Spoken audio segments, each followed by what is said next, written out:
అవును సార్. అంటే సార్ ప్రకృతిలో ధ్యానము, సమాధిలో ధ్యానము, పిరమిడ్ అన్నిటిలో సంగీతం ధ్యానం కూడా చెప్పారు. అవును. మరి మీరు చెప్తాను.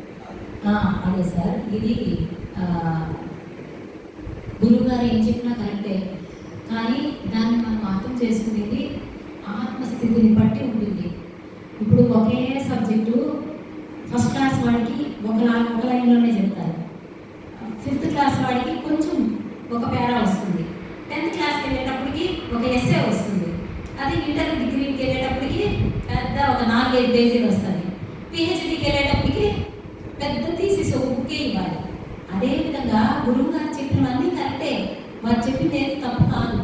కాకపోతే కొంతమంది చాలా బాధల్లో ఉంటారు, అప్పుడే కొత్తగా ధ్యానంలో కూర్చుంటారు, వాళ్ళకి మనసంతా గందరగోళంగా ఉంటుంది.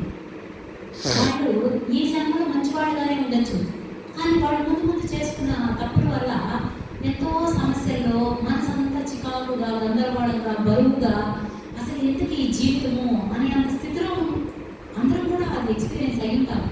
అటువంటి స్థితిలో వాళ్ళు ధ్యానంలో కూర్చుంటే వాళ్ళకి ఆ సమస్యలు, బాధలే గుర్తుకొస్తాయి, కానీ ధ్యానం కలగదు, ధ్యాన స్థితిలోకి వెళ్ళలేదు, సైలెన్స్లోకి వెళ్ళలేదు.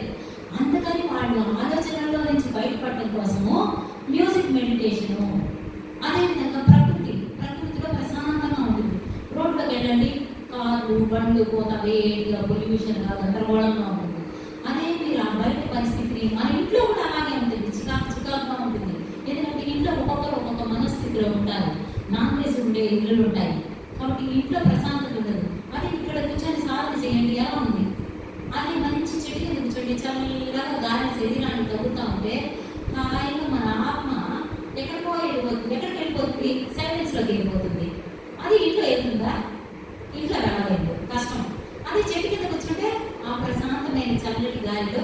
కాబట్టి ప్రకృతిలో 300 శక్తి అధికము, పిరమిడ్లో ఇంకొక 300 శక్తి అధికము అంటే ఇది. కాబట్టి మానవుడు అంటే శరీరము, మనసు, ఆత్మ అంటే పూర్తిగా నేను ఆత్మస్థితికి చేరిపోయినప్పుడు సమాజం మధ్యలో, నడి మధ్యలో, బజార్లో కూర్చున్నా నేను ధ్యాన స్థితిలోకి వెళ్ళిపోతాను. ఎందుకంటే సాధనలో నేను ఆ స్థాయికి వెళ్ళిపోయాను. నా చుట్టూ 100 మంది 1000 మంది కూర్చొని అరుస్తూ ఉన్నా నాకు ఎవరితో పనిలేదు, నేను ధ్యాన స్థితిలోకి వెళ్ళాలి, సాధనలో కూర్చోవడం నేను వెళ్ళిపోతాను. దాన్నే మనకి సమాధి స్థితిలో, సమాధి అంటే సమాధానాలు దొరికే స్థితి.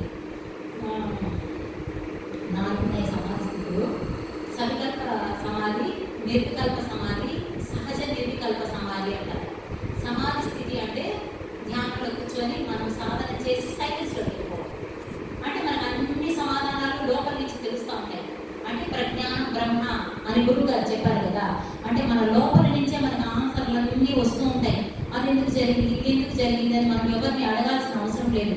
సృష్టిలో ఏమి జరిగినా, ఏమి జరుగుతున్నా దానికి సంబంధించిన సమాధానం మన లోపల నుంచే వస్తుంది. అదేవిధంగా సవికల్ప సమాధి అంటే ధ్యానంలో కూర్చున్న తర్వాత మన ప్రయత్నం ద్వారా సమాధి స్థితికి, అంటే సైలెన్స్ స్థితికి వెళ్తాం. అంటే ధ్యానంలో కూర్చుంటానికి వెళ్ళిపోలేము, కాసేపు శ్వాసని గమనించి ప్రాక్టీస్ చేసిన తర్వాత సమాధి స్థితికి వెళ్తాం. దాన్ని సవికల్ప సమాధి అంటారు. అదేవిధంగా నిర్వికల్ప సమాధి అంటే మన ధ్యానంలో కూర్చుంటానే ఆటోమేటిక్గా శూన్య స్థితిలోకి వెళ్ళిపోతాం. అది కొంతమంది సాధించుంటారు, అది ఎక్స్పీరియన్స్ అయిన వాళ్ళు కూడా ఉంటారు. అంటే ఎప్పుడు వాళ్ళకి టైం దొరికినా కళ్ళు మూసుకొని అలా కూర్చోవడము, వాళ్ళు సమాధి స్థితిలోకి, ధ్యాన స్థితిలోకి వెళ్ళిపోతారు.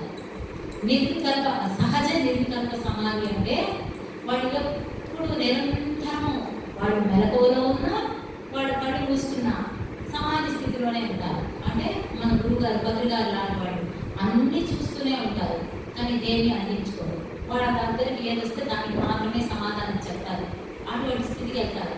కాబట్టి ఇక్కడ ఏది తప్పు కాదు, వారి ఆత్మస్థితిని బట్టి, వారి ప్రయత్నాన్ని బట్టి